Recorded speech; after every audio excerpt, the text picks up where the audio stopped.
सेवक भरदार, एकलाच फिरतोय बिंदास बोलतोय समाजसेवक.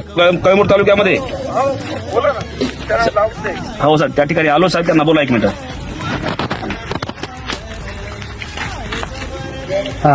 जय भीम साहेब. जय भीम. सेनोडीवरून बोलतो. कळमनुरी. अन्याय झालाय आणि पोलीस तुमच्या बरोबर राहील, आमचे कार्यकर्ते तुमच्या बरोबर राहतील आणि त्याचा आपण जाब विचारल्याशिवाय आणि तुम्हाला न्याय मिळाल्याशिवाय त्रिपुरी सेना गप्प बसणार नाही. हा. ओके चालेल. जय भीम. जय भीम.